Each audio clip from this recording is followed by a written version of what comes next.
Okay, today we continue with our second part of study on Samatha Vipassana. When we talk about Samatha Vipassana, we're of course talking about meditation. Now, meditation, as you know, is a modern word, and of course, as Buddhists, we are free to use many of these kind of modern words to reflect on some very ancient wisdom and practice. It's very important for us, of course, to remember the definition of these terms, because words are how we use it, words are how we define them. Although certain words can be unique to certain traditions, so we wouldn't use such words in Buddhism.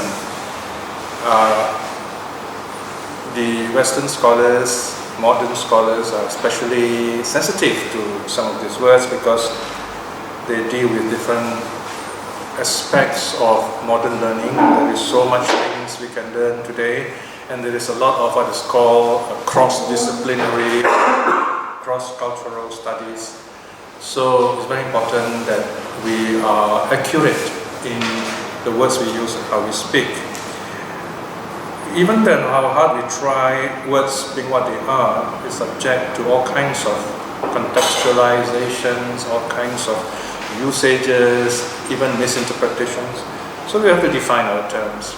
And as I said, certain words, of course, Buddhists try not to use. I say try because people still use them anyway, because some people who are new to Buddhism, they might find those words are more easy for them as a kind of a provisional term, transitional term, a kind of bridge for them to cross over to practicing Buddhism. For example, words like sin and evil, they are kind of very foreign to the spirit of Buddhism. So careful thinking scholars usually encourage us to avoid using such words unless we define them very carefully. But even then, we can have still difficulties because some of those words are kind of unique to certain other religions. So when we talk about meditation, for example, meditation is quite an open word because what the word does, in other words, what is meditation, the aspect is very, very difficult. It's not something easy to deal with. And interestingly, you might say Indian culture is very famous, very well known for meditation or mental cultivation, if you like.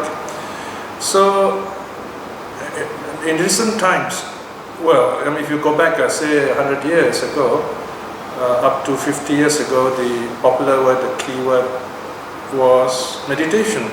But recently, the word is mindfulness. Apparently, the word mindfulness is more acceptable to the general public, in other words, to the people at large, whether Buddhists or not. Right? For example, you find, even as I speak today, in 2015, you find Buddhism is being used in schools and in what we call this junior colleges. They are teaching meditation, and they call it mindfulness. All the religions somehow have some kind of meditation, maybe except Protestantism, but now they're also yielding because of the overwhelming popularity of meditation and also the healing aspects, which are very clear, very palpable. So even the theological colleges in Singapore also are teaching mindfulness. At least one of which course of those courses I've attended myself. And once they talk about mindfulness, is one thing really wonderful. You are listening to Buddhism. So even in the recent interview on YouTube, where you see LKY doing some meditation, the way it is taught by the Catholic priest, if you close your eyes and listen, it's just like Buddhist meditation. So we have no quarrel with that. In other words, talking about meditation, talking about mindfulness is a wonderful way of having interreligious dialogue now and in the future. Alright, so hopefully we will progress in this way, because once you reach the level of the mind, of direct experience of peace, in any religion, this is the surprising aspect, the most challenging aspect. You will begin to discover that what you read in the holy books actually means something else. Or maybe they don't mean anything, because you have already understood nature of peace. And this is very challenging. That is why, for a time, the Catholic Church, for example, actually lost touch with meditation. And recently they invited Buddhist monks to teach the meditation. Within 10 years, that period was over, the period of plagiarizing, of getting back meditation method. And now they have their own World Meditation Council and this and that, and they give us the impression that they started meditation. This is typical of a colonial religion anyway. So you find this kind of idea very common, okay? The warring between religions. So here, my point is that once you go to deep level of the mind beyond words, you begin to see what the teacher is trying to tell us. Of course, in the case of Buddhism, what the Buddha has experienced, that peace of mind, and we have to experience it ourselves.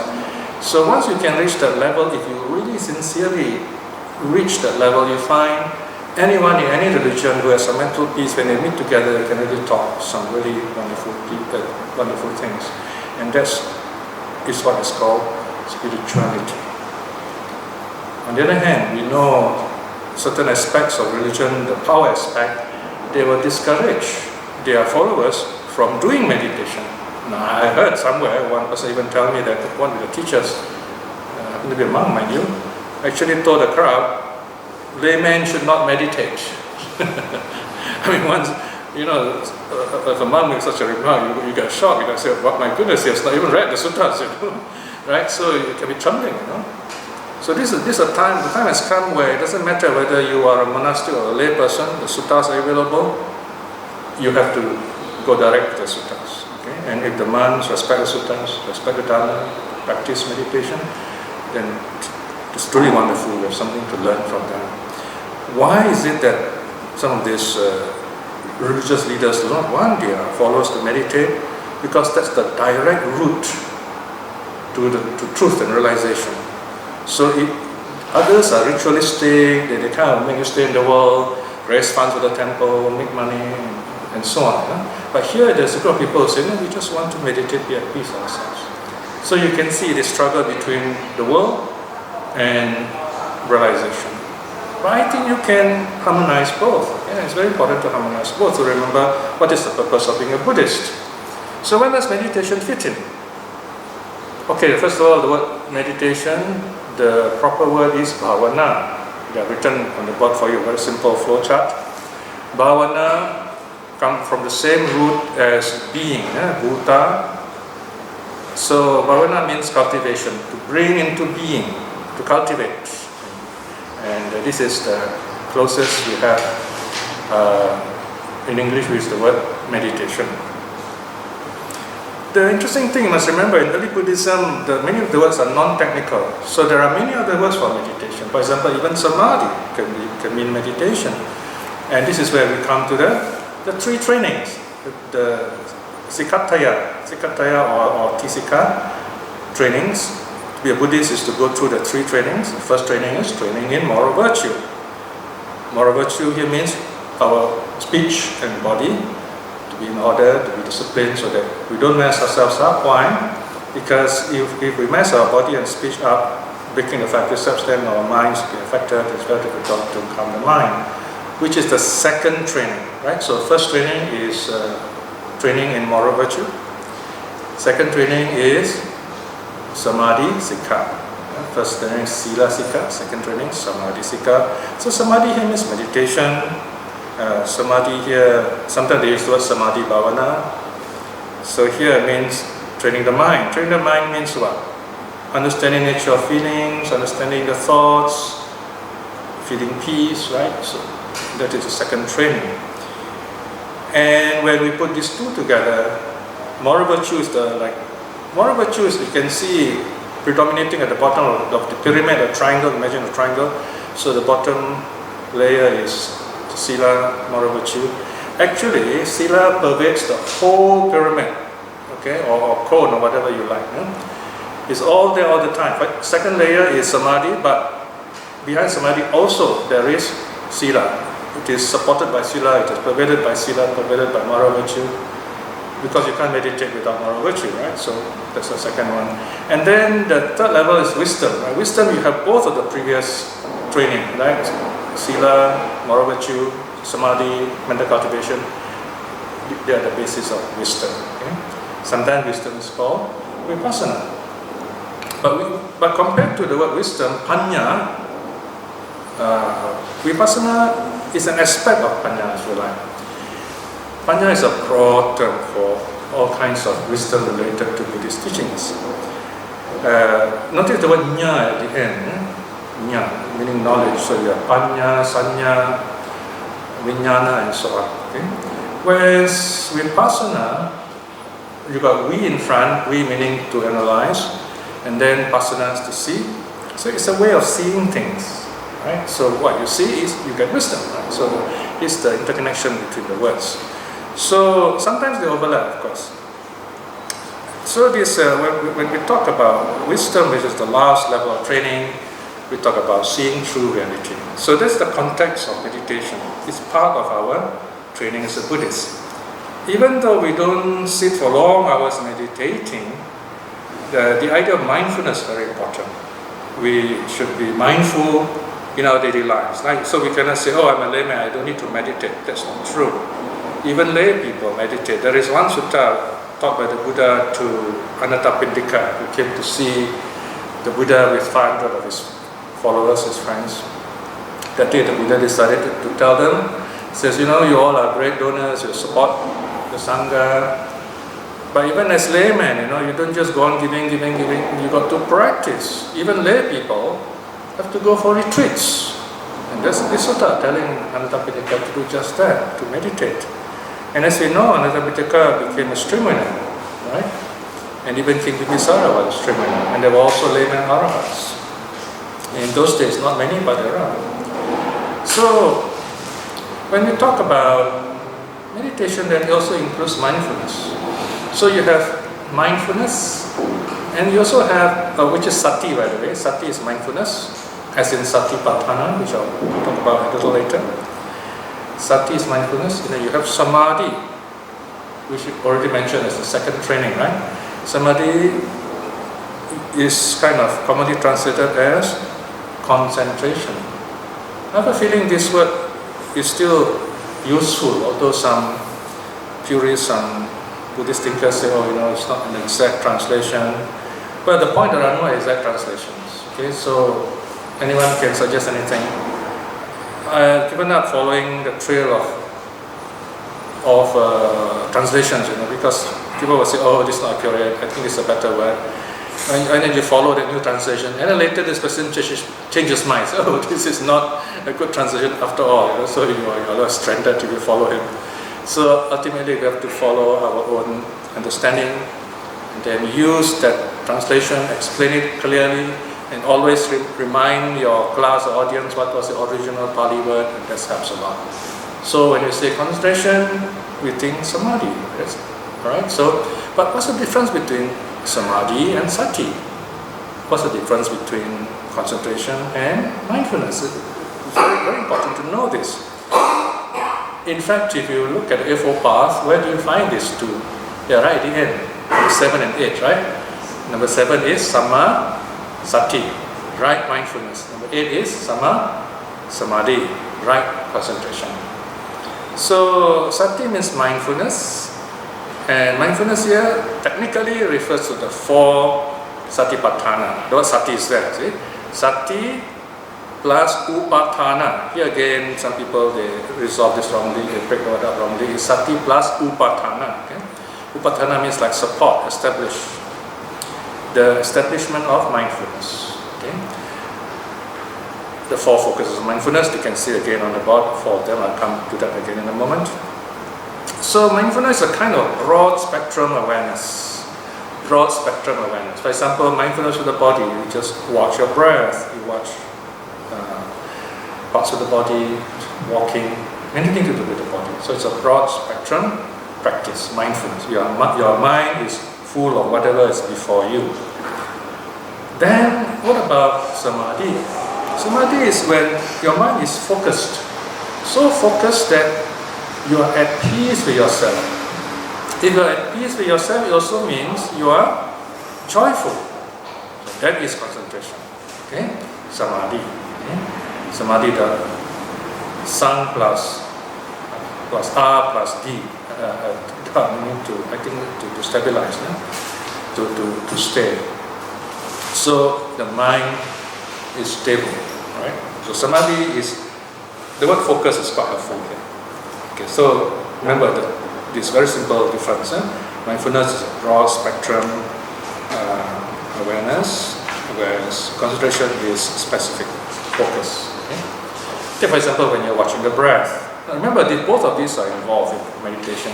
You're watching the breath, you're mindful of the breath. Anapanasati, right? So you're mindful of the breath. Why do you need to be mindful of the breath? Because the breath changes. The breath sometimes seems to disappear for a while. So you keep on watching this breath. You watch the breath rising, falling, and so on. So there are a lot of things going on with the breath. So you're mindful of the breath. Then when you're very mindful of the breath and your mind is totally focused on the breath, that is concentration. Concentration means here you don't need to watch the breath anymore. It all happens naturally, and then your mind is so peaceful. Okay, this aspect we will talk about even more as we go along. Okay. Now you may notice, even the way I'm teaching you all these suttas now, say 20, 30 years ago, 40 years ago, my talk was more book-based, word-based. I remember I started teaching when I was in secondary school, going around the smaller towns in Malacca on meditation. People were so curious about meditation, about Buddhism. So anyone who knows something about Buddhism, there's a group here, a group there, they want people to talk about it. So you can see the difference when someone's talking purely book-based or purely from self-understanding, or from practice or from suttas. And this will grow naturally if you keep up your study of the suttas and your practice of meditation and associating with good teachers. This will come naturally. And of course you won't know this. It just happens like that. And we all need to go through this. I'm not saying that a particular person is special in this case. We all need to grow to this kind of phase. Okay, we cannot be reading books all the time. We cannot be listening to talks all the time. We have to practice and realize the teachings for ourselves. And once you realize the teaching, you find you may have heard lots of teachers, and then you realize that, actually, what they mean is something else, something deeper even, if you like. What is interesting is the way the suttas are handed down to us is that if a serious Dhamma speaker keeps to the rules and teaches the Dhamma, sometimes he himself may not understand what he's talking about. Or he thinks he knows, he thinks I'm talking about something wonderful here. But when he meditates, or when you meditate and you listen to the talk again and say, wow, this actually is a deeper aspect of it, which is not spoken. I mean, you heard the words, but the meaning is there behind the words. The words point to something deeper. So that's meditation, very tricky in that sense, Because if you can read books and get enlightened, wow, that's wonderful, just put it online and just read through and then you don't need to come to temples, big problem, huh? So, meditation is when, in a sense, you also let go of the books. It's a kind of renunciation. That's another way I like to talk about meditation, it's a kind of renunciation, okay? What does that mean? The moment you sit down to meditate, we say you're going to retreat. Another word is renunciation. All right? First, what do you renounce? You must renounce your worldly life for a while. Okay? No smoking, no drinking, no sex, no dealing with money and so on. Just you come with your mind. When you sit down, first thing you must renounce is your body, your five senses. Eye, nose, tongue, body. By sitting quietly, close your eyes. Sounds come to the ear, label them, let them go. Right? So, in calming your body, you let it go. You have to renounce the body. for a while. In a sense, this is the real renunciation, the true renunciation, nikkhamma. Then once your body is renounced, you're calm. Then you can deal more directly with the mind. When you examine the mind, what do you see? You see feelings. You notice feelings. In meditation language, feelings is a kind of knowing. Okay, it's a kind of knowing. A direct knowing, feeling. You feel pain, you feel pleasure, neutral feeling, and so on. You notice them, you deal with them, you have to let go of them. That's the next level of renunciation, the level of the mind. So I'm already talking about Satipatthana now, you notice, right? Because in Satipatthana, the first Satipatthana is of the body. Mindfulness, or they call it contemplation of the body. Another way, if you like, you can think of this as renunciation of the body. Also can. In fact, I feel that's a better way of understanding what goes on in meditation. You are renouncing the body. You are watching the breath. You are renouncing the breath. Because the breath becomes peaceful after a while. You breathe slower after a while. You're more peaceful. So, you gradually renounce the body. First, Satipatthana. When the body is renounced, then feelings, right? Vedana Vipassana, contemplation of feelings. You notice feelings arise. Painful feeling, joyful feeling, neutral feeling. Then you let go of them also by reflecting on them, rising, falling as impermanent. Then what happens? I'm just giving an ideal kind of process, okay? Your thoughts arise. You may not feel anything, and you may say, where are my feelings? Or some thoughts of joy arise. On a mental level, thoughts of pain arise. So again, you let go of those thoughts. There's a next level, next Satipatthana, let go of thoughts. So now your mind is a bit more free. Then when you let go of those thoughts, what is left? Okay, now you come to the fourth Satipatthana, that is Dhamma Vipassana. This word Dhamma is notoriously polysemic. You can also say notoriously ambiguous if you like, but polysemic has got many meanings. It's not really ambiguous, you got to know what it means in different contexts. So in meditation, when we say Dhamma Vipassana, contemplating or observing on the Dhammas. Dhammas here can refer to states of mind. Some teachers translate Dhamma here as realities, because what arises at that time would be, you begin to experience what is taught by the Buddha, the realities, for example, impermanence. You might even notice the nature of craving, how it arises, the five hindrances, the five aggregates. All those aspects arise in your mind and you watch them. But there are still things to watch, there are still objects. So in other words, here we come to the topic of Samatha Vipassana. When is Satipatthana Samatha? When is it Vipassana? You find that in the previous first talk, you remember we said that Vipassana today has become a kind of a cult practice. Cult meaning very popular, very well known, very famous. One reason is because it's very simple, and something even simpler than that. There's a reason. This commercialized modern kinds of meditation. There's so many of them today. Depends on how much you're willing to pay and where you are. So this modern meditation, they use very nice words and they use impressive management methods. But in the end, you find actually you are learning a bit of what actually we are doing in the traditional meditation. So all these are simplified methods, highly sweetened presentation of Buddhist practice. There's one concern that's come to me though. I told myself, if people start popularizing meditation in this way, and it becomes so widespread, people will forget the actual meditation we've been doing. So that is why you really need to keep up this practice. In other words, we are like a living museum. We have to preserve this teaching, because you forget this method, you are left with all these new methods, all kinds of new names invented by the businessman who's teaching it. So we have to keep up traditional Buddhism, we have to keep up early Buddhist practices. Early Buddhist practices are being attacked from within and without. Outside people say, oh, you got to modernize.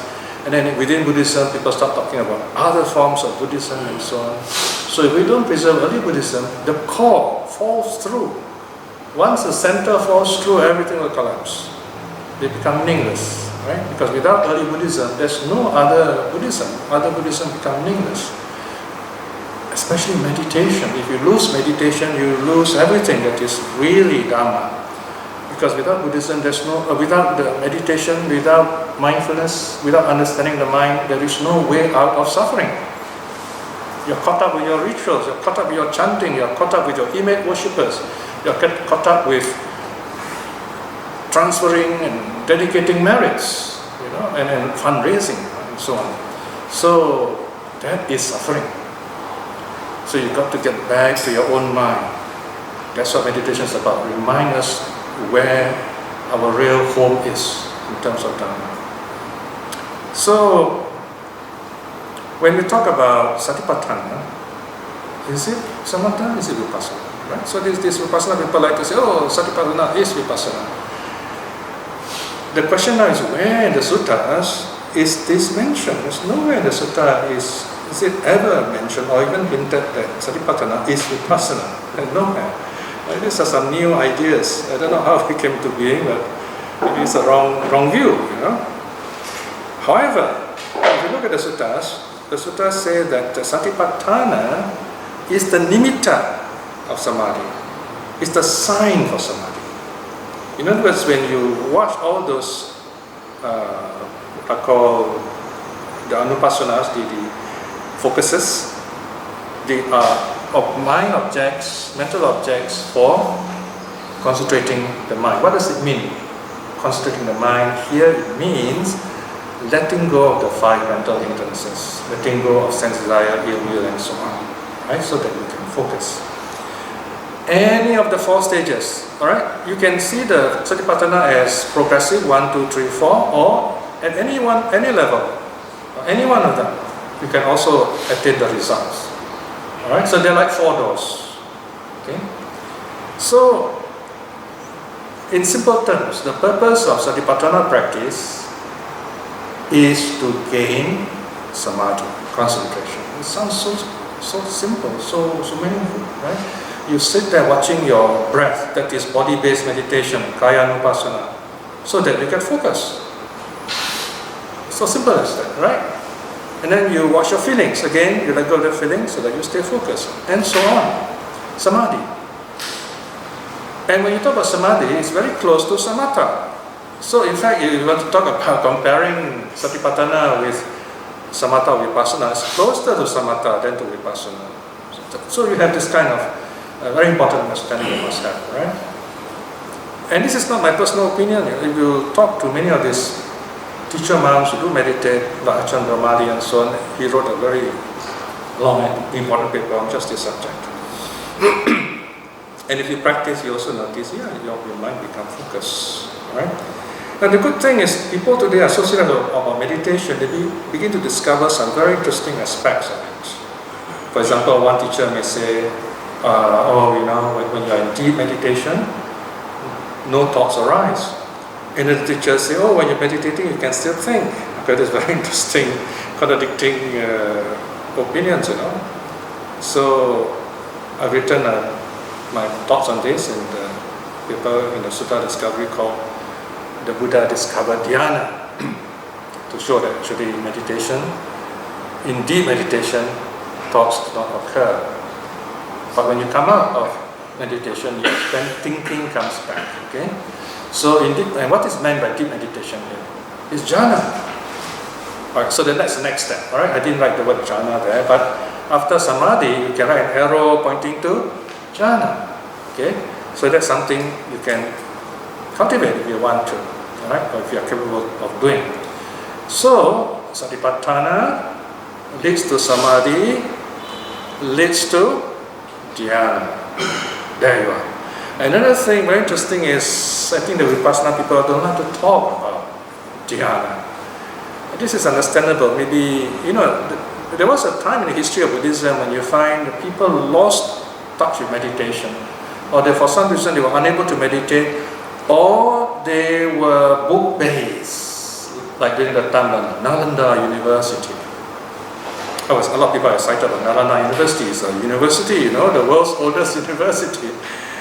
Well, I'm not too excited about it, because it's mainly about book learning, not meditation. So because of, no, I'm not saying the university is bad, I'm just saying in terms of meditation, we're not excited about it, you know what I mean? Because in meditation, you don't need universities, you need the forest, you need trees, quiet places, okay? And universities can be quite noisy places. So, when this, during the history of Buddhism, people started forgetting meditation, they started becoming book-based, they start writing new suttas, they start talking about meditation instead of actually practicing it. In fact, they produce an amazing collection of literature that is really very verbose, and sometimes you might even say eccentric.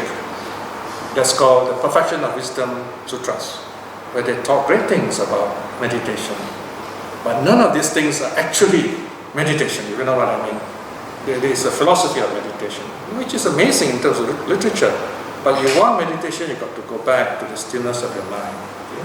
So this is where, if you really understand Buddhism, you find some people getting so excited, they say, wow, Prajnaparamita, perfection of wisdom teaching, amazing this is, and they start using all these big words, But so what? What's the big deal there? It doesn't really bring us peace of mind, it excites us, that's it, You got to go back to calming your mind. So in other words, later Buddhism took a new turn.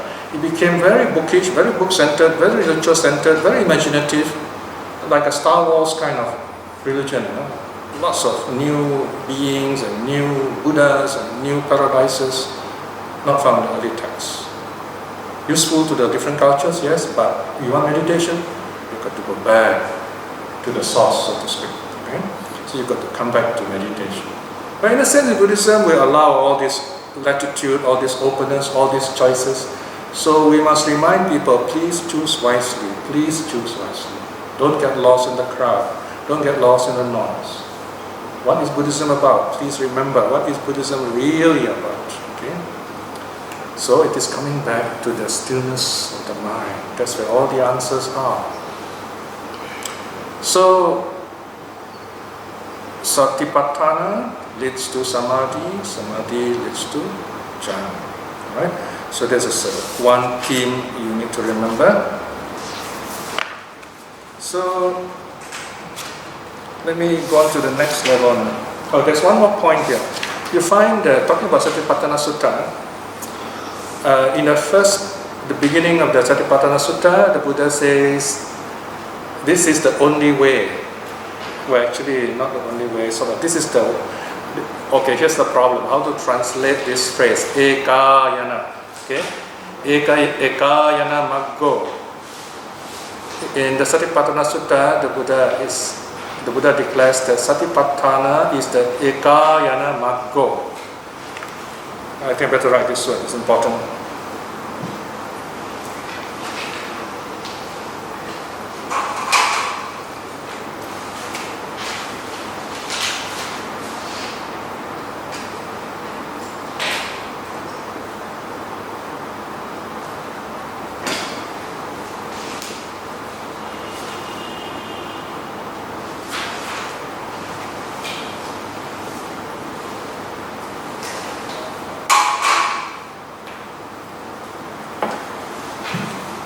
Okay, this word eka means one, and ayana means going. Okay, one going. So it's a compound. I've put a circumflex there. Circumflex means two vowels combined, one is missing. And they're both the same in this case, yeah? So we use a circumflex. If they're different, we use an apostrophe. Okay?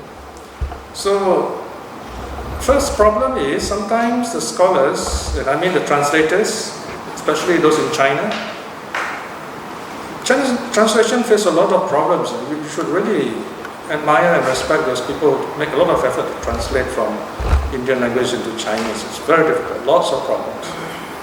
So here, they sometimes mistook this word for Eka Yana. Eka Yana, that means one vehicle, as in the Lotus Sutra. Okay? I can tell you with all honesty, to me, the whole of the Lotus Sutra is based on this terrible wrong view. They misinterpret some of these teachings, the basic teachings of the Buddha. So then they start theologizing, ideologizing this word, the one way. So this is the only way. Unfortunately, what they mean by the one way is my way, Lotus Sutra way. So I said, wow, here you are, you have another new yana, you see, right? I mean, if they had said that it's the Buddha's way, perhaps it's more acceptable. Anyway, I don't go into all these polemics here. So Ekayana here is totally unrelated to our discussion, right? Look at Ekayana. Eka plus Ayana. Why did the Buddha use this word? He didn't say the only way. He says so how do you translate? This is the problem among translators. You have to decide. Sometimes the word has so many meanings, polysemic, the translator really to scratch his head. The Erasmus, one of those very famous Enlightenment period scholars in Poland, he says, you may be reading this page I've written, but you don't know how long I took to write just one line. I mean, you can spend days sometimes just to write one line, translate one word. So, when the Buddha used the word ekayana, or the sutta uses the word ekayana, what's the meaning? Right? Okay, ayana, we have no problem. Ayana means the going. You can talk about practice, path, alright? The problem is the word eka. What does it mean? Okay? And this again, I have so much problem with this word eka. For many years I was struggling with how to translate a simple title, the Padeka Ratta Sutta. I don't know if you've heard of it. In Majjhima Nikaya there are three or four suttas with the same name. And, the Padeka Ratta Sutta has a famous verse, let go of the past, it is gone, let go of the future, it has not yet come. Watch the present moment as it arises. Remember that famous verse? It comes from this Padeka Ratta Sutta. So there you are. Pada Eka plus Ratta. Eka is there also. But there are hints there. If you carefully put together, use your mindfulness of all the things you have learned with the suttas, you find the word Eka is often mentioned in definition of concentration. Ekagata Chitta, for example. So we can say that Eka here is a kind of a short form for samadhi, a short form for single-mindedness, a short form for focused mind. Then it makes sense, in meditation, right? After all, what is Satipatthana about? It leads to samadhi, right? So the short form is Eka. So if now you put that meaning to Eka, Ekayana, the going to the oneness of the mind. One going means it leads to the oneness of the mind. I think that sounds quite correct, quite wonderful, don't you think? But that's just one meaning only. Then another meaning is the one going, that means you got to practice it alone. In our medicine classes, our open public classes, couples come, and I love to see couples coming because that means they meditate together. Those who meditate together, stay together. However, we advise them not to hold hands while meditating. Because some of them are so loving, they want to hold hands with this. I said, please don't, you get distracted. You've got to put your hands together like this, Buddha-wise. So, because this is the one going, you got to do it yourself, each of you. Right? Another meaning. And then one more. The one, here you can say one meaning is one way. And what is that one way? It's the Eightfold Path. And this is all found in your Dhammapada. You look at section 5.2. 5.2.2, right? The only way, the one way. Dhammapada 273, 274. 5.2.2. Can you find that? 5.2.2? Yeah. Right? What page is that? Page 19. Page 19. Notice the verse. The Eightfold Path is the best of path. Page 19. Correct? Yeah. At the top, can you see that? Can you see? 522 at the top. The Eightfold Path is the best of path. Okay? The four statements are the best of truth. Four statements what? Four noble truth, okay? Detachment from lust is the best of things. Okay? Things or mental states. Of the two-footed, the one with eyes is best. Okay? These are called very succinct teachings. There you are. The one way is not any kind of meditation, certainly not Vipassana. It's the Eightfold Path. Eightfold Path. Okay? There is only this path, no other, for the purification of vision. As such, keep to this path. This is the bewilderment of Mara. You want to confuse Mara, meditate, okay? As I said, these few months Mara is working overtime, messing up a lot of things in the Buddhist world. So we got to do a lot of metta. So there you are, the one way. Okay? This is for your practice. You want more meanings, you can see section 5.2.1. It's all given there in technical details. Right? One more meaning. It goes to the one. It goes to the one, that means it leads you not only to mental focus but also to the one here refers to nirvana. Okay? So these are different meanings of eka. Any questions here? Clear enough? So Vipassana is not the only way, right? I mean, according to the sutta, Satipatthana is the only way to mental focus. But if you talk the only way generally, the one way generally will be the Eightfold Path. Right? Now, coming back to this topic of Samatha Vipassana, they are not really separate meditations, they are not separate practices. In a sense, they are like tools. It is a way of meditating. There are occasions when you got to practice Samatha, there are occasions you got to practice Vipassana. Okay? As a kind of how you approach your meditation object, in other words. In other words, Samatha leads to peace, inner calm. Vipassana leads to understanding, wisdom. Okay?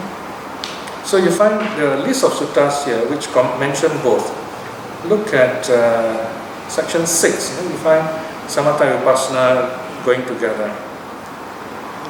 Further down, can you see the ST 41.1 brackets 611? The Dve Dhamma Sutta. Even the title is so clear. Dve Dhamma means the two states. It discourse on the two states or two things. It's a very short sutta. Bhikshus, there are these two things. What are the two? Calm and insight. Samatha and Vipassana. There you are. It's a pair. Okay? And then next one. SD 41.1, 612, the Raga Abhinya Sutta. Bhikshus, for the direct knowledge of lust, two things are to be cultivated. What are the two? Calm and insight, Samatha Vipassana. For the direct knowledge of lust, Bhikshus, these two things are to be cultivated.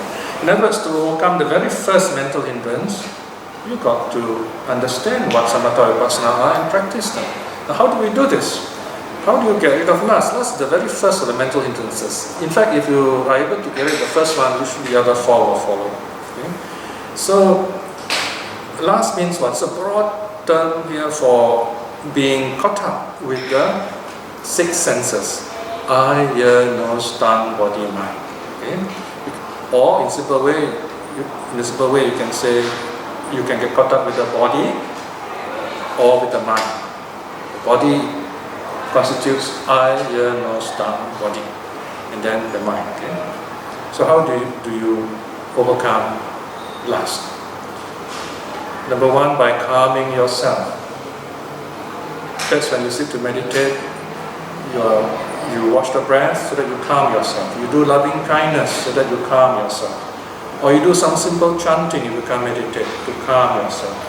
And then from there you go on to more calm methods. So once you are calm, joy arises. Very important. Joy arises. That is why in our meditation we always try to smile in our meditation. And I'm quite surprised, some of our local people say they don't know how to smile in meditation. So how do you do that? How do you smile inside? I said just think of something happy or smile openly. That also can. If you smile openly inside, also, in your mind also you smile, hopefully. Alright. So because that smiling meditation makes you feel a sense of lightness and joy, and it comes in your meditation. Okay? And for a while you don't think about what you see, hear, smell, taste, touch, and thoughts. Next thing, how do you apply Vipassana here? You say, okay, all these feelings, all these things I see, all this noise I hear, all these sounds I hear, nice sounds or bad sounds, they're all mind-made. They're all mind-made. In meditation lingo, we don't say the sound is from up there or from the road or somewhere else. The sound arises at the ear dome. The sound rises in the ear, in our mind. Okay? So we direct our mind to the ear and say sound, sound, sound. It's just labeling it. Right? This labeling idea is rooted in the Satipatthana Sutta. You notice in the Satipatthana Sutta, there are lots of inverted commas, first person quotes, where the person kind of like prompt to himself. Right? So he says sound, sound, sound 2-3 times, and then let it go, smile at it, go back to your breath meditation or your mental object. So when you do it like that, this last will go away, right?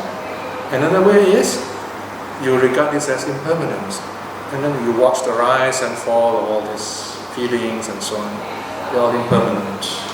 So mind-made, impermanent, 2 keywords to remember. You label them as mind-made or impermanent, or you can label them as they are, whatever they are. You can use a related word, thinking, feeling, and so on.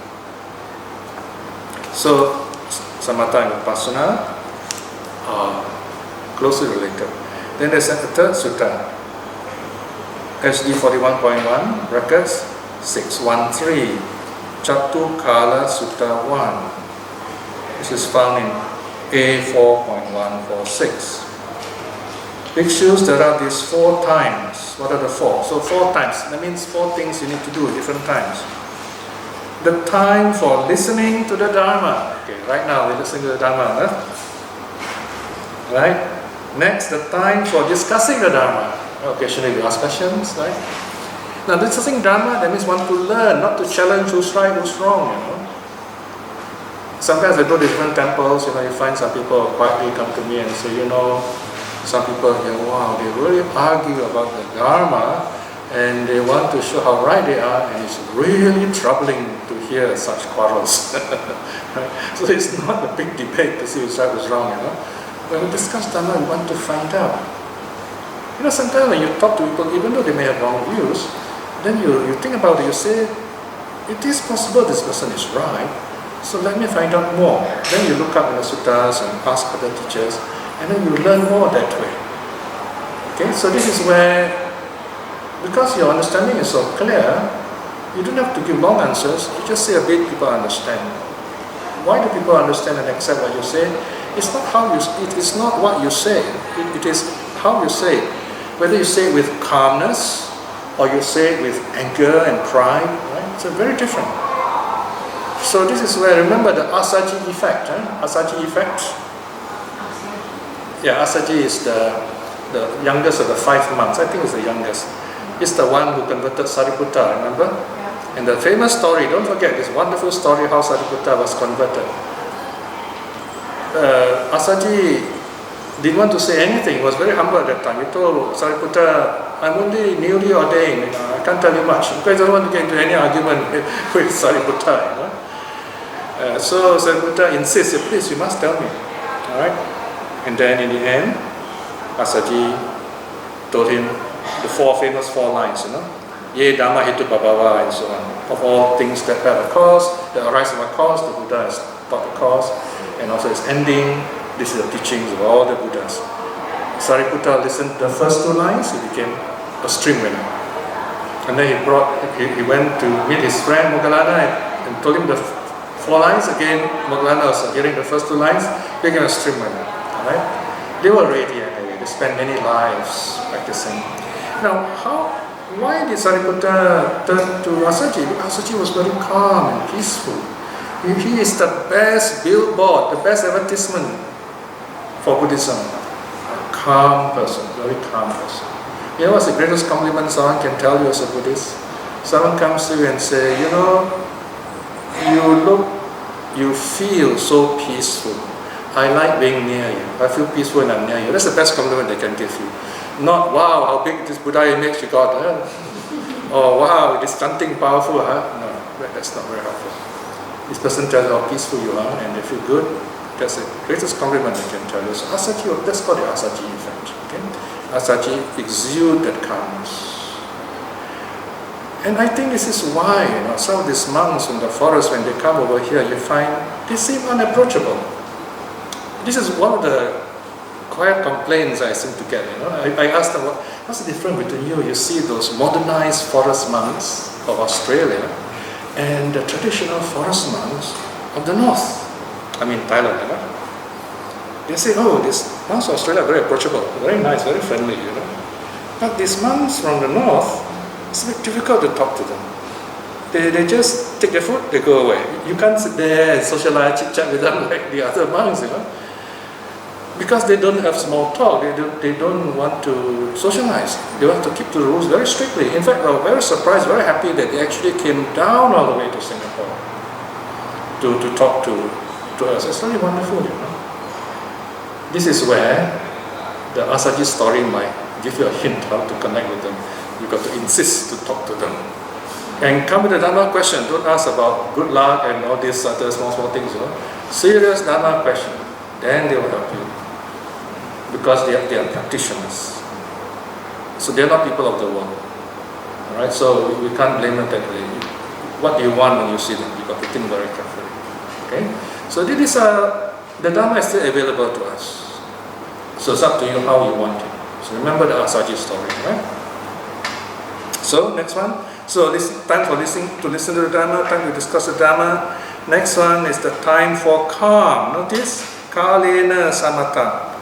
Kalena means timely samatha. Timely samatha. Practicing your calmness at the correct time. Time for insight. Kalena vipassana. These bhikshus are the 4 times. Notice here, 4 things. Study, discuss, samatha, vipassana. Balanced practice. Not to single out anyone.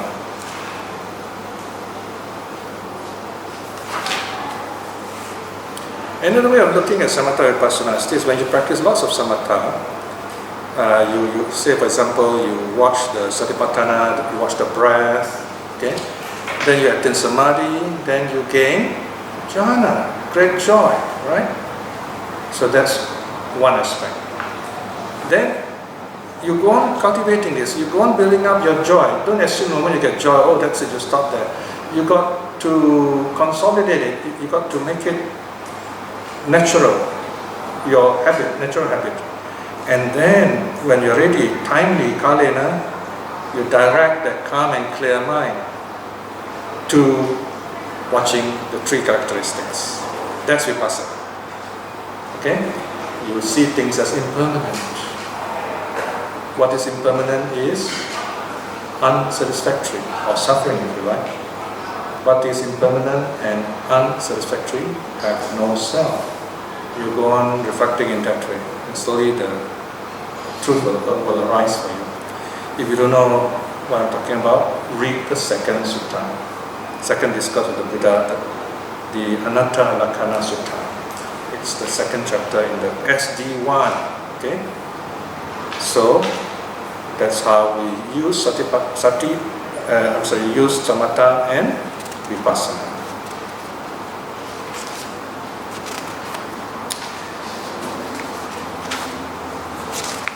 Well, looks like I've covered most of the important ideas here. Okay, so which to see the context Samatha Vipassana. So when we talk about one more important point now, when we talk about Satipatthana, there are two important aspects we must know. As beginners, we normally start off with body-based meditation, Kaya Vipassana, because it's the easiest, and usually we start with the breath meditation, which is one of the body-based meditation. Why is the breath so popular? Why is breath meditation so popular? Because the breath can be physical, it can also be mental. It can be both. So it's a wonderful way of transit for us from bodily into mental. How is that? When we start off, we watch the breath. We notice the breath, it is grows, breathe in, breathe out, rising, falling. And then slowly the breath becomes calmer. We begin to notice spaces between the breath. We might notice there are no, as if there's no breath. We're still breathing, but the breath has become very peaceful. In fact, for some of us, sometimes, the breath is so peaceful, you don't feel it anymore, but you see the form of a bright light, very bright light, okay? So it's still the breath, but it's become a mental object. So this is where the breath has become a mental object. It's no more a physical object, okay? So you find the breath is versatile in that sense. So then feelings arise when you watch the feelings and so on. So in other words, Satipatthana brings you to jhana. Okay, that's the first cycle, if you like. First cycle, okay? Then once you attain jhana, wow, that means you're jhana-labhi. You have attained this wonderful calm mind. And then the next level of business starts. Because your mind is so calm now, it's like you have this telescope, you know. It's very clear, very clean, very powerful telescope, right? You have this wonderful telescope, it's like you're keeping the precepts, you know, you have kept the precepts well, so you have this telescope, this instrument of looking through into outer space. And then you know how to use the telescope, you know where to direct it, that's your wisdom. Okay? And then you look through it, you see all those things, you understand them, that is insight. So, first cycle, you practice breath meditation and so on until you attain calmness, you attain jhana. That's the first cycle. Second cycle, you use that jhana, you use that calmness and clarity. You go through one more round. This time you look at your body, you see it differently. You see it as a five aggregates. You see it in terms of the teachings, the Buddha, the Dharma teachings, not the story teachings, but the Dharma teachings. It's impermanent. Anicca, dukkha, anatta, and so on. That's the second round. Deep insight. Okay? Deep insight. So in a sense, you can say, yeah, the first cycle is Samatha cycle, if you like. Second cycle is Vipassana cycle, if you like. But they help each other. Remember the famous verse where the two go together like the wings of a bird, right? So if you look at the last page of the essay, that's the famous Dhammapada 372. There is no concentration for those lacking wisdom. And no samatha for those without vipassana. That's one way of taking it. There's no wisdom for those lacking in concentration. Now it's the reverse. The last page of your 24, is it? 34.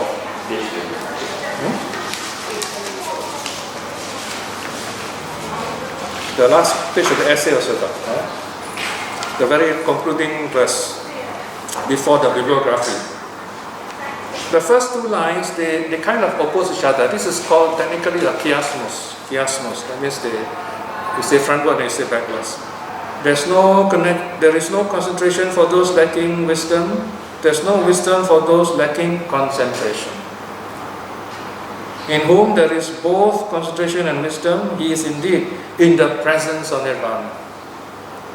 Approaching nirvana. Okay? So you need both concentration and wisdom. You need both samatha, vipassana at different times. So, there you are, given to you as far as my words can go. Let us now open to questions.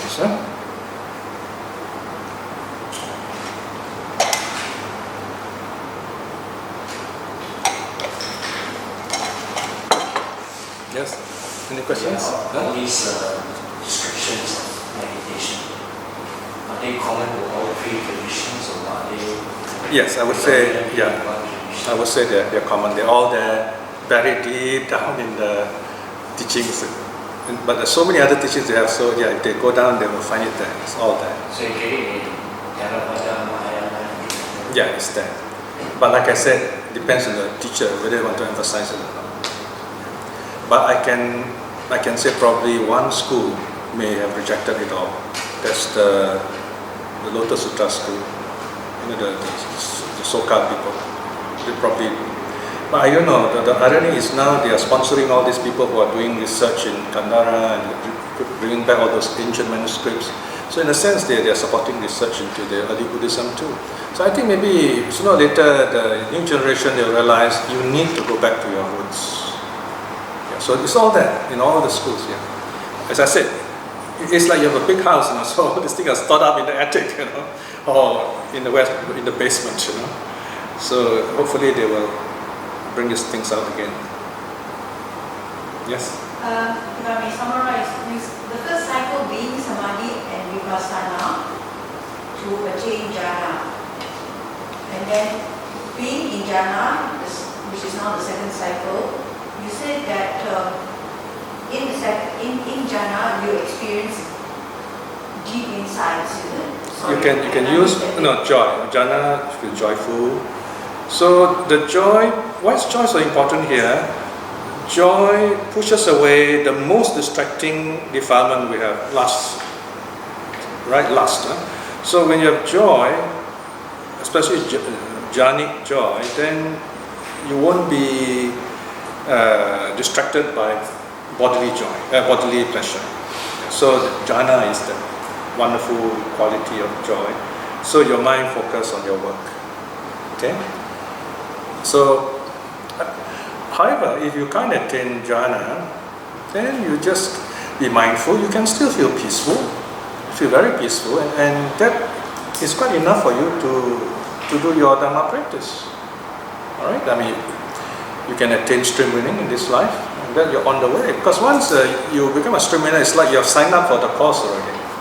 It's a matter of time. Okay. So it's not like. You must not think of all this sainthood in terms of status, you know. It's in terms of effort. So once you're a stream winner, you're on the way. It just takes 7 more lives. 7 is a symbolic number anyway. Because some of this lifespan will be very long. Any other question? Some people do not meditate, so we must do a repentance. No, in Buddhism we don't have the idea of repentance as a ritual. In early Buddhism, repentance is a spontaneous act. It's a mindful act. It can be spontaneous also. For example, you can see King Ajatasattu repenting in a sense at the end of the Samanyapala Sutta, Dika Nikaya number 2, where he went to see the Buddha. At the end of it, he says, "Yes, I confess, I've done something terribly wrong. I killed my own father." But that didn't help, because killing father is a very serious thing. So that didn't remove the karma, but it helped a lot in the sense of opening up some ways for him. So in some future time, he become a Pachika Buddha. He become a individual Buddha. Okay, in the case of Ajatasattu. But what's the problem with later Buddhism is they tend to ritualize this thing. They say, oh, you just repent and then you'll be alright, you throw away all your karma. And there is one sutta which says that if you recite just one line of this sutta, all the 5 bad karma will be washed clean. Killing father, killing mother, and all those things. Wow, got a shock when I read that. I said, who wrote this? And this is a very popular sutta in the Central Asia. You know, one of the things that trouble me is this. You find all these countries where they have all these kinds of suttas, strange suttas that teach things which Buddha never taught. Buddhism totally disappeared over time. East Asia, Japan, China, Korea, Central Asia, even India, they all disappeared. And yet, where Theravada Buddhism is, south, that is Sri Lanka, Southeast Asia, still survives to this day. I think one reason is because the people who protected Theravada Buddhism, they were less involved with politics. They were less involved with the kings. They were less involved with power. So those conquerors didn't bother about that. But in the other countries, they were often involved with the emperor. The emperor also write suttas, And of course, the Muslims came. So I don't know. It's kind of almost like good karma. So we need to think about all these things. Do not spread wrong views. The effects are very, very painful and devastating. Okay? The suttas are very clear. You spread wrong views, you'll be reborn in the animal world. If you encourage others to practice wrong views, then you're born in hellish suffering states. And these are stated again and again. Yeah? This sounds, what you just said, this last few words about spreading wrong views, everyone in unsavory realms. Sounds almost like. Okay, the Buddha does not make it so. The Buddha didn't say, I will send you there. The Buddha says, if you have this kind of idea, there's a very interesting word the Buddha used, yatha batang, which scholars have problem with. I think yatha batang here means just as if. So the last line the Buddha says, if you say spread wrong views, then it is just as if the hell beings have carried you and thrown you into hell. I think that makes better sense, and I find it easier to accept. Yeah, I don't feel comfortable saying these things myself because they're not very pleasant things, But we can't say that, it's a free religion, you can say what you like. Wow, that's the other very negative statement too. If people keep on talking wrong things about Buddhism, for example, like you just recite one line and all your 5 bad karma can be washed clean, what would people think? You see what I mean?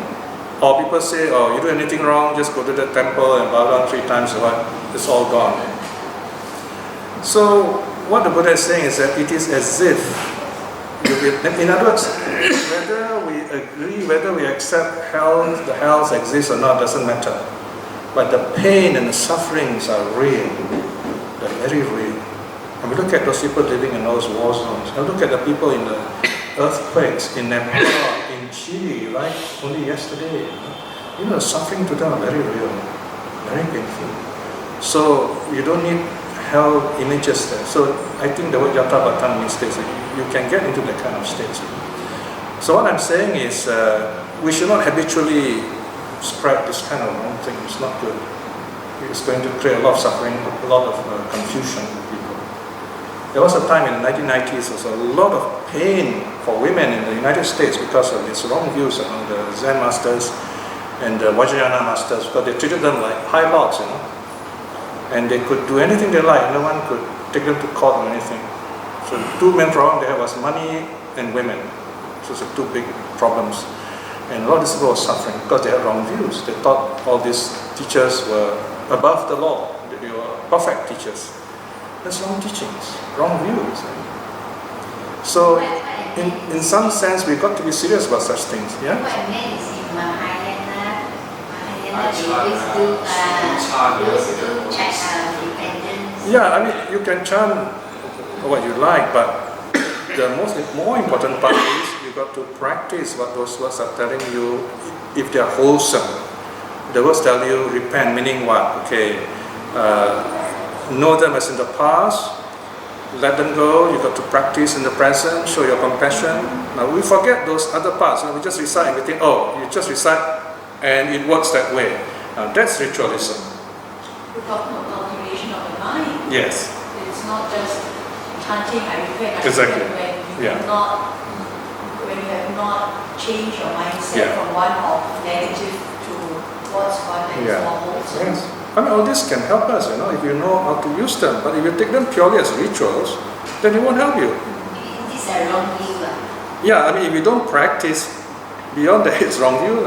It's just like, I don't know, for example, you collect cans of food, there's a famine going on, you collect cans of food, you say, wow, these are wonderful things, they will preserve us, and you just worship them every day, and then never open them, never eat them, you know what I mean? Right? Then it won't help you. So rituals are like that. Rituals are to remind us, this is how you do it. A label is a ritual in a sense. You say, okay, this brand, what are the contents, and then you buy it, then you open it, you must eat it. You must eat it properly, cook it properly, right? In other words, you must practice it. Okay. Any other question? Yeah, I have a question regarding, just now you said that moral virtue is the basis for meditation. So now there's a lot of commercial meditation around, so it's just taking a part of what you practice and hoping that it will work. Oh, yes. So what's your comment on that? You see, there was a time in the West where they introduced all these teachings, especially, as I told you, mentioned in the 90s. Then they realized that without moral virtue, things are going to get very messy. Because in Asia, there is something called social distance. No monk, no lay person will go up to a monk and say hi, and shake hands or hug each other, But in the West, it's a very common practice. I got a German student who came to my meditation, and then he wanted to go back. He was very emotional, very friendly. He said, "Can I hug you?" I said, "Okay." I mean, he's a layman, so it's okay. So, in other words, in Asia, we have the social distance. We have social conventions where we say, you keep the distance. For centuries, we have that kind of understanding. But suddenly, you have this new teaching called Buddhism going to the West. Wow, you have temples and teachers. They don't have those safeguards. But they learned this in the 1990s. And by the year 2000, all these great names you see in the meditation books in the West, they got together, they formed an ethics council. So you must have moral virtue, you must have all these rules. So they stated all those rules, what teachers can do, should not do. Commercial meditation, their purpose is very different. Their purpose is to make money, okay? But yeah, some of them are really good people. They were monks before, and then they became lay people, and then they use their own meditation to support themselves. That's fine. They also know value of moral virtues, but of course they don't talk about it publicly. But when you go to them personally to practice, you tell them, I like to practice Buddhism, they will teach you those things. Because without moral virtue, you just get momentary peace. You can do your job well. And that's it. You go home, you still have problems, right? Or maybe you might have problems in other areas. So you still need moral virtue. You got to come back to the Dharma, in other words. Okay? So in that sense, Buddhism will never go out of date. You don't need to change Buddhism, but you need to change yourself. Or you can change Buddhism, but don't change the Dharma. Okay? The Dharma, the truth. You can't say, too many truths, there are 4 truths, cut down to 3. Or too many precepts, cut down to 4. You can't do that. Those teachings are there for a very good reason. Any other questions?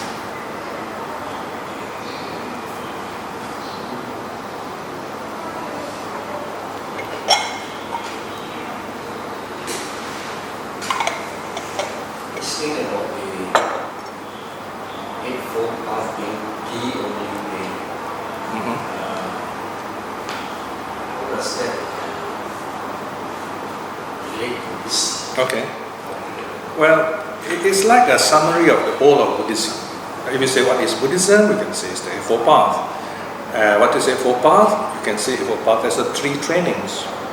The first part is wisdom, because they put wisdom first in the Eightfold Path, because wisdom must underlie all the other 7 factors. If not, there won't be right view, right action, and so on. Right? But in terms of training, you start with moral virtue first, sila. Okay? So if you are Buddhist, you start there. And then you go on to cultivate your mind up to some level. And then wisdom arises at some level. That is the Buddhist practice. In that sense, that's the only way.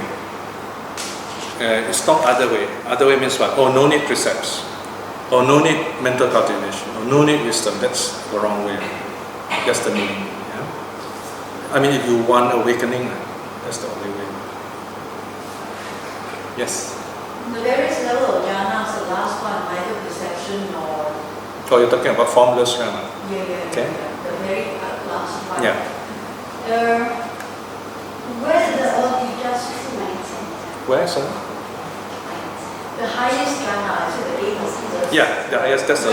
Where there's neither neither perception nor non-perception. Yes. So where does that, what's the purpose of, where does that take us? That level is, you see, all the other four formless jhanas, they actually subsume in the fourth form jhana, based on the fourth form jhana. You see, all these four jhanas, they don't disappear, they're all there. In a sense that they get more refined. Okay? Fourth jhana is very refined, where the joy is very subtle, so there's equanimity. How does that lead to wisdom, all this, the formless? No wisdom, it's just joy. So even But- non-perception or neither Yeah. also, does it lead to wisdom, neither No. perception or non-perception? Not really, not the wisdom that liberates you. That's what the Buddha discovered, that's why he gave up even the formless meditation. So he comes out of those states I see. and use the calm mind to reflect on conditionality. Right, Yes. okay. Yeah, so that's where insight comes in. So I wanted to go to the non-perception or perception. The Buddha didn't knew it at that time, he was still a bodhisattva. So he tried everything, you see. I mean, it'd be more surprising if he came up and said, oh, when I was born, I knew everything, right? So he has to go through all those. So he can say, yes, I tried all this, it didn't work. I think a lot of people seem to think that I have the idea that you need to get there to attain wisdom. And this is where I have no. problems getting my mind around it. Not really. In fact, if you attain even first jhana, it will work too. Or at the most, fourth jhana is good enough. The formulas are kind of extras, if you like. So what sense, I mean it's not the right word to use because we're dropping all the senses, but I have to use it because conventionally I can't say it. So what do you, inverted commas, sense or don't sense when you are in that formless neither perception or perception level, the highest level, Okay. highest In the first of the formless level, infinite space. All right.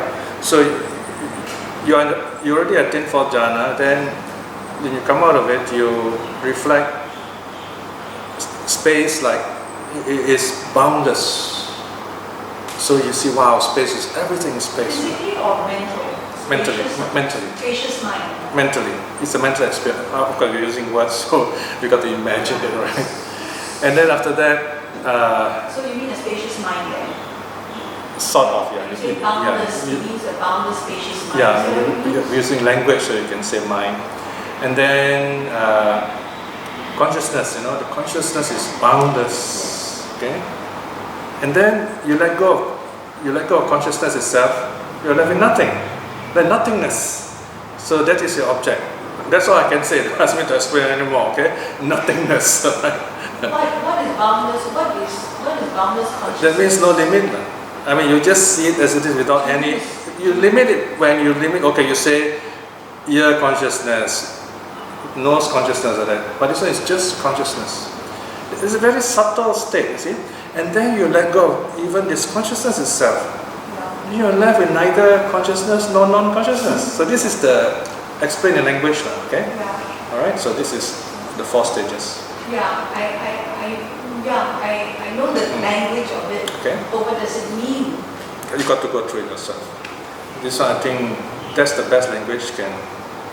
I suppose if you want some more, I think what this meditation is trying to tell us is that the mind can reach such a subtle level that you can experience beyond what we see as light, okay? That is a form world, you can still see light, but then energy you can't see. So that's the formless level. So at that level, life can still exist. This is one way of looking at it. So it's quite speculative, I must say. So again, you don't have to attain those high levels. If you can, of course, it's very wonderful, like those arhats who can attain the dual, those are released in 2 ways. That means they attain all these jhanas plus cessation. Cessation is where they go one more step. Only the arhats and Buddha could do that. Where by all intents and purposes, they are actually dead.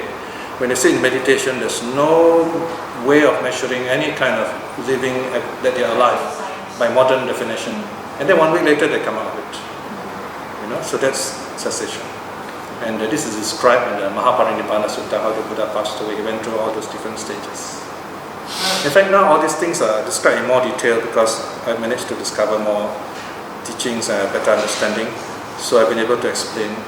If you can read up, I think it's online. If you can't get it, just tell us, we'll send the notes to you. Mahaparinibbana Sutta.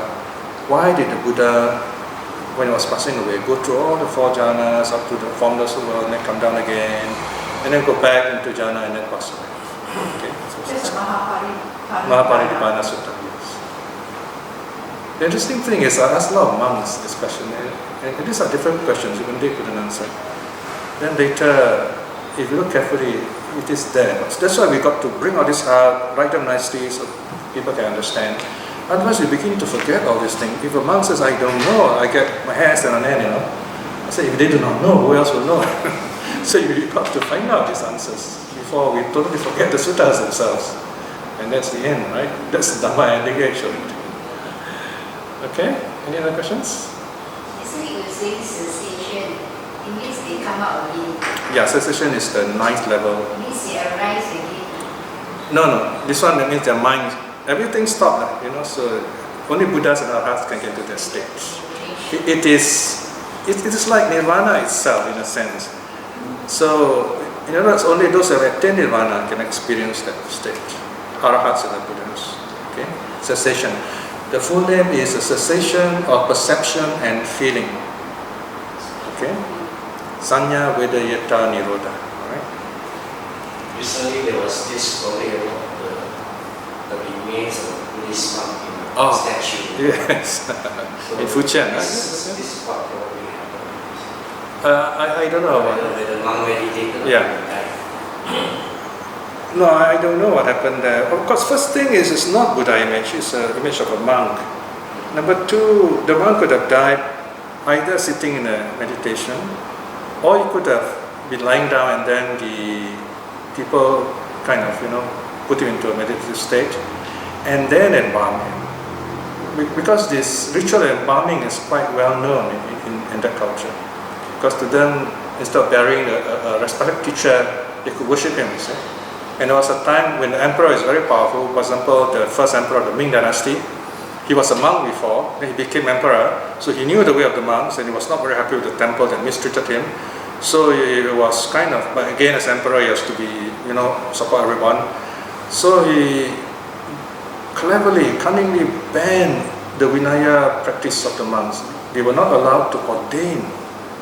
That's the best way to destroy the Sangha. They can't be ordained. So he thought he could succeed, but the monks are the candidates are very clever themselves, or should I say they were desperate. So they quietly, surreptitiously, they went to the Buddha image, said, oh Buddha, you are my witness, I'm now a monk. So they ordained themselves. And that's when the Bodhisattva vows came into being. So we got to see the context of all these interesting stories. You see? We don't have that problem today, so we don't have to practice those things. We should go back to the real teachings. So those were special circumstances when the Buddhists were challenged. So their faith made them say, okay, what's the next best thing to do? So they go before the Buddha, they say, I'm going to live as a monk, even though the emperor denied them. So this is a very interesting story we need to know. All these are recorded in how Buddhism became Chinese, all these stories. Okay? Alright, so it's a wonderful study. So we're going to continue with this next time, and the next sutta has also been very interesting, the Attaka Nagara Sutta. So next round. So today we end here. Let us spend a short time in reflection to close. Whenever we gather together in the Dharma, we have this wonderful way of looking through a window to see the Buddha's teaching. And if we want to see these teachings more clearly, then we have to close our eyes, watch our breath. When our minds clear, then we see the true teachings. In other words, it's always there, available to us. Wherever we go, we must be ready in our body through moral virtue. We must be ready through our minds, through mental cultivation, so that we can receive this wisdom which arises within ourselves. It's all there in the suttas, in the Dharma, in our practice. Reflecting in this way is very good mental karma. But the power of such good karma and many other good actions we have been doing, like practicing charity, keeping the precepts, studying the Dharma, doing various good works. But above all this wonderful good karma, may we aspire to attain spiritual liberation, at least stream winning in this life itself. By all these good deeds we have done, may we be well and happy in this life itself. In this moment of peace, let us send out our loving kindness to all the beings here, to all the people here, to all those who work for this place, to all those who support this place. May they be well, may they be happy, may they be guided by the true teachings of the Buddha. And also let us send our loving kindness to all our loved ones, and to all the people we know, even those whom the Dharma has not touched. The Dharma will inspire them to realize the true teachings. May all beings be well and happy. Sadhu, sadhu, sadhu.